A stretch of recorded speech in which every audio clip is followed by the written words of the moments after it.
அப்புறமா பற்கள்ல இருந்து வர ரத்த கசிவு, அது மட்டும் இல்லாம நாக்கு அச்சரம், இப்படி எந்த பிரச்சனையா இருந்தாலும் அதை உடனே சரியாக்கிடும். ஏன்னா கோவக்காய் ஒரு நல்ல அற்புதமான ஆன்டிபயோட்டிக்னு சொல்றாங்க. கோவக்காயோட இலை தண்டு இருக்கு பாத்தீங்களா, இது ரெண்டுத்தையுமே கஷாயம் வச்சு குடிச்சிங்க அப்படின்னா மார்பு சளி, சுவாச குழாய் அடைப்பு, இதுக்கெல்லாம் ஒரு நல்ல மருந்தா இருக்குங்க. அது மட்டும் இல்லாம கோவக்காய் தோல் நோய்களை குணப்படுத்துறதுக்கு ரொம்பவே உதவியா இருக்கும். சொல்ல போனா உங்களுக்கு ஏதாவது காயங்கள் இருந்துச்சுன்னா அதுக்கு கோவக்காய் இலைகளோட கொஞ்சமா வெண்ணெயை கலந்து காயங்கள் மேல வச்சீங்கன்னா சீக்கிரமாவே ஆறிடும்.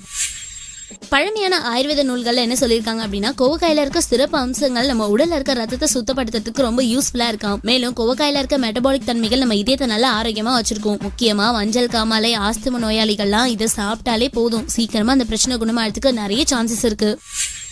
அடுத்ததா பெண்களுக்கு ரொம்பவே சிறந்ததுன்னு சொல்றாங்க. ஏன்னா நார்மலாவே பெண்கள் கொஞ்சம் சோர்வாதான் இருப்பாங்க. அவங்க உணவுல கோவக்காயை சேர்த்து சாப்பிடும் போது அந்த சோர்வு தன்மையை நீக்கும். அது மட்டும் இல்லாம கோவக்காய் பெண்களுக்கு ஏற்பட்ட அதிகபட்ச வெள்ளைப்படுதலையும் குணமாக்குமா. முக்கியமா சிறுநீர் சார்ந்த நோய்களையும் குணப்படுத்த